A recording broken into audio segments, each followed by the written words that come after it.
আমার প্রিয় ভাইরা, প্রতিবেশী আস্তিক হোক নাস্তিক হোক, মুসলিম হোক হিন্দু হোক, তার সাথে ভালো আচরণ করতে হবে। বিষ্ণু ইসলাম ওনার ইহুদি প্রতিবেশীর বাসায় যেতেন। কোন প্রতিবেশী? ইহুদি। আওয়াজ করে বলেন, কোন প্রতিবেশী?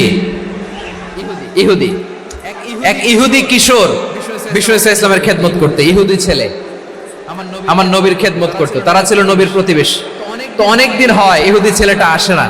বিষ্ণুনবী খোঁজ দিলেন, ঘটনা কি? একটা ইহুদি ছেলে না আমার খেদমতে আসতো, ছেলেটা কই? খোঁজ নিয়ে জানলেন ছেলেটা অসুস্থ। বিষ্ণু ইসলাম ওই ইহুদির বাড়িতে চলে গেলেন ওই ছেলেটাকে দেখা করার জন্য, ভিজিট করার জন্য। সুবহানাল্লাহ পড়বেন না? গেলেন, যে দেখে ইহুদি ছেলেটা মুমূর্ষ, জান যায় ভাব, বিছানায় পড়ে আছে, তার বাবা দাঁড়ানো। বিশ্বনবী তার মাথার পাশে বসলেন, মাথায় হাত বুলিয়ে দিলেন, আর ছেলেটাকে বললেন, আসলিম, হে ইহুদি ছেলে, আসলিম, ইসলাম ধর্ম গ্রহণ করো। তো ছোট্ট ছেলে ভাবে আমরা ইহুদি, এখন ইসলাম ধর্ম গ্রহণ করলে আব্বা যদি বকা দেয়, ফানাযারা ইলা ওয়াজহি আবি, ছেলেটা তার বাবার চেহারার দিকে তাকালো, দেখে আব্বা কি কয়। আব্বা যদি বলে তাইলে ইসলাম ধর্ম গ্রহণ করবে। ইহুদি ছেলেটা তার বাবার দিকে যখন তাকালো, ওর বাবা বলে, আতি আবুল কাসিম, আবুল কাসিম যা বলে তাই করো। আবুল কাসিম হচ্ছে বিষ্ণু ইসলামের একটা কুনিয়াত, উপনাম। আমার রাসূলের বড় ছেলের নাম ছিল কাসেম। যেমন দেখবেন আমাদের এলাকায় কারো ছেলের বড় ছেলের নাম যদি হয় আব্দুল্লাহ, এরা আব্দুল্লাহর বাপ বলে ডাকে। কারো বড় মেয়ের নাম যদি হয় ফাতেমা, এরা কি ডাকে? ফাতেমার বাপ বলে না?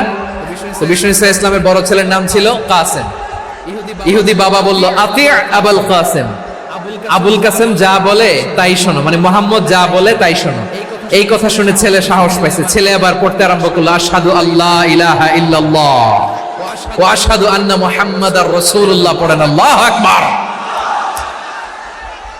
বিশ্বনবীর আহ্বান শুনে, ওই আহ্বানে সাড়া দিয়ে ইহুদি ছেলে শাহাদা পড়ে মুসলমান হয়ে গেল। তার হৃদয়টারে ঈমানের নূর দিয়ে আলোকিত করে দিল কে? প্রিয় ভাইরা, এবার রাসূল সাল্লাল্লাহু আলাইহি ওয়াসাল্লাম বের হয়ে আসলেন ঘর থেকে, আর বললেন, আলহামদুলিল্লাহিল্লাযী আনকাযাহু মিনান নার, প্রশংসা সে আল্লাহর যে আল্লাহ জাহান্নামে চলে যাচ্ছিল প্রায় এমন একটা লোককে মুহূর্তের মধ্যে কালেমায়ে শাহাদাতের বদৌলতে জান্নাতি বানায় দিলেন। আওয়াজ করে পড়েন সুবহানাল্লাহ। এই হাদিস থেকে আমরা কি শিখলাম? What is the moral of the story? এক নম্বর স্টোরি হলো, প্রতিবেশী ইহুদি হোক হিন্দু হোক, যাবেন, সুসম্পর্ক রাখবেন, উপহার দিবেন, বিপদে পাশে দাঁড়াবেন, তাইলেই তো আপনাদের প্রতি, মুসলমানদের প্রতি তারা আকৃষ্ট হবে। ঠিক কিনা বলেন? আপনি যদি হিন্দুদের সাথে বৌদ্ধদের সাথে নাই মিশেন, নাস্তিকের কাছে নাই যান, তো ইসলামের সৌন্দর্যটা ওরা বুঝবে কেমনে? আমার অনেক হিন্দু পরিচিত ভাই আছে, ওরা আমাদের ইফতারের প্রোগ্রামে এসে একসাথে ইফতারি করে। অনেক মদখোর আমার সাথে বসে একসাথে ডিনার করে, হাফ প্যান্ট পরা, গলায় স্বর্ণের চেইন, হাতে স্বর্ণের ব্রেসলেট, আইসা আমার সাথে ডিনার করছে। আছে এরকম গাঁজাখোর। আমি বলি, আসো, ওয়েলকাম টু মাই ডিনার, আসো বসো। বসলেই তো আমি ওর ডিএনএ, চিন্তার ডিএনএ চেঞ্জ করে দেওয়ার সুযোগ পাবো। চিল্লায় বলো ঠিক কি না?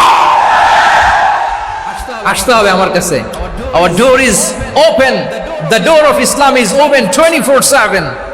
সব সময় আমাদের ইসলামের দরজা আমার অমুসলিম ভাইদের জন্য খোলা আছে না নাই? এই হাদিস থেকে দুইটা শিক্ষা। এক নম্বর শিক্ষা, প্রতিবেশী মুসলিম হোক অমুসলিম হোক, যান, অসুস্থ হইলে একটু আপেল নিয়ে যান, আঙ্গুর নিয়ে যান, কমলা নিয়ে যান, তাদের সাথে ভালো আচরণ করেন।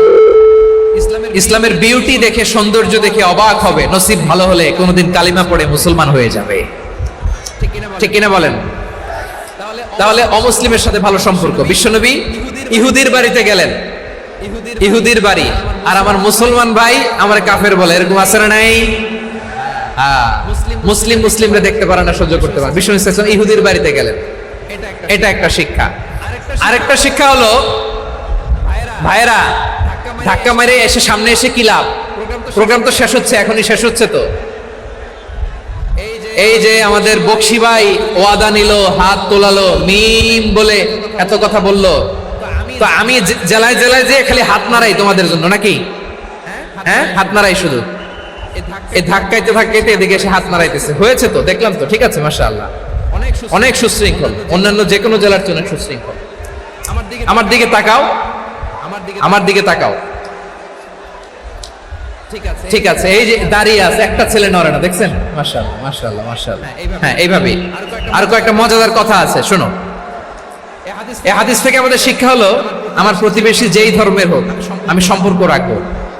অসুস্থ হলে যাব, কি বলেন ভাইরা? যাবেন না? যাবেন না আপনারা? আচ্ছা, 2 নম্বর শিক্ষা হলো, বিষ্ণু ইসলামের খাদেম ছিল ইহুদি।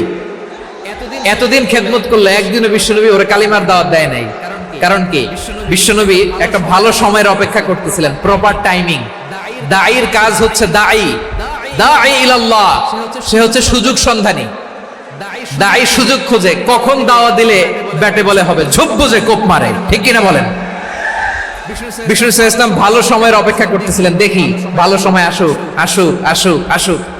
আস্তে আস্তে এমন সময় আসছে, ছেলে এবার মুমূর্ষ, অসুস্থ ব্যক্তির হৃদয় অত্যন্ত নরম থাকে। হসপিটালে যখন কেউ যায় তার হৃদয়টা বড্ড নরম থাকে, মৃত্যুর ভয়ে তার অন্তরটা নরম থাকে, ঠিক কিনা বলেন?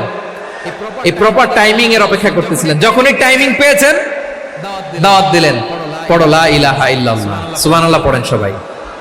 তাহলে ইসলাম অমুসলিম প্রতিবেশীর সাথে ভালো আচরণ করতে বলে। ইসলাম অমুসলিম মাতা পিতার সাথেও ভালো আচরণ করতে বলে। মাতা পিতা যদি অমুসলিম হয় তাহলে ফেলে দিতে পারবেন? পারবেন? আমার লালমনির হাটের ভাইরা, অনেক হিন্দু ছেলে আমাদের হাতে শাহাদা পড়ে মুসলিম হয়, কিন্তু ওর মা মুসলমান হয় নাই, বাবাও হয় নাই, এরকম আছে না নাই? তো ও হয়েছে মুসলিম, মা বাপ হিন্দু, এখন মা বাপ কি বাদ? হ্যাঁ, মা বাপ বাদ দেয়া যাবে? যেই মা আপনার 9 মাস 8 মাস পেটে ধারণ করলো, আপনার মায়ের নার ছেঁড়া ধন, আপনি ওই মারে বাদ দিতে পারবেন? যে মায়ের বুকের তাজা দুধ খেয়ে আপনি আজকে বাড়ন্ত তাজা তরতাজা, ওই মারে বাদ দেয়া যাবে?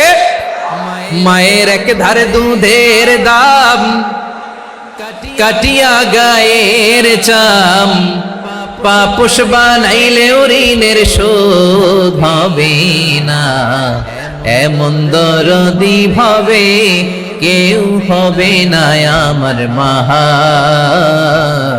গো। মায়ের এক ধারে দুধের দাম, কাটিয়া গায়ের চাম, পাপোশ বানাইলে ঋণের শোধ হবে না, এমন দরদি ভাবে কেউ হবে না আমার মাহা গো, ঠিক কিনা? মাকে তো বাদ দেয়া যায় না। وقضى ربك ألا تعبدوا إلا إياه وبالوالدين إحسانا, আল্লাহ বলে অবধারিত 2টা ভার্ডিক্ট তোমাদের জন্য, এক আল্লাহর ইবাদত করবা আর মা বাবার প্রতি ইহসান করবা। আদেশটা কার? মা বাবার প্রতি ইহসান করতে হবে। আমার মা হিন্দু হোক ভালো আচরণ করতে হবে, বৌদ্ধ হোক ভালো আচরণ করতে হবে। আমার যে সমস্ত হিন্দু ভাইয়েরা মুসলিম হয়েছে, তোমাদের মা বাবা এখনো মুসলমান হয় নাই, তাদের সাথে ভালো আচরণ করতে হবে। আপনাদের খেদমত নিজে করতে হবে, অথবা খেদমতের ব্যবস্থা করাই দিতে হবে। মান্থলি যে খরচ লাগে এটা দিতে হবে। আরে তুমি এখন মুসলিম, তোমার মা বাবা হিন্দু, এখনই তো সুযোগ ইসলামের সৌন্দর্য দেখানো। এখন মা বাবা যদি দেখে আরে এটা হিন্দু থাকতে তো বদমাইশ ছিল, বেয়াদব ছিল, কি এমন ধর্ম সে গ্রহণ করলো যেটা গ্রহণের সাথে সাথে সে পাল্টে গেল? কি এমন ধর্ম সে গ্রহণ করেছে যেটা তার জীবনকে আলোকিত করে দিয়েছে? নসিব ভালো হইলে তারাও কালিমা পড়ে মুসলমান হয়ে যাবে। বিষ্ণু ইসলামের স্ত্রীর নাম ছিল আয়েশা রাদিয়াল্লাহু তাআলা আনহা, আবু বকর রাদিয়াল্লাহু তাআলা আনহুর মেয়ে। আবু বকর রাদিয়াল্লাহু তাআলা আনহুর আরেক মেয়ের নাম হচ্ছে আসমা। কি নাম? দুজনই আবু বকর রাদিয়াল্লাহু তাআলা আনহুর মেয়ে, আসমা আর আয়েশা। নাম দুইটা কেমন লাগে? আসমা নামটা কেমন লাগে? আয়েশা নামটা কেমন লাগে? সবার ভালো লাগে নাই? নাম দুটো আপনাদের ভালো লাগে? লালমনির হাটে অনাগত যদি কন্যা সন্তান হয়, যদি মনে চায় আসমা রেখে দিতে পারবেন, যদি মনে চায় আয়েশা রেখে দিয়েন। দেশে বিদেশে এয়ারপোর্টে রাস্তাঘাটে শুধু বলে হুজুর একটা নাম দেন, আমার ছেলের একটা নাম দেন, মেয়ের একটা নাম দেন। আমার মনে আছে যশোরের 8 দিনের মাহফিলে আমি 1-2টা নাম দিয়েছিলাম। আজকে লালমনির হাটের এই প্রোগ্রামে কন্যা সন্তান যদি হয় 2টা নাম দিলাম, আসমা কিংবা আয়েশা। ইনশাআল্লাহ পড়েন। দুজন বোন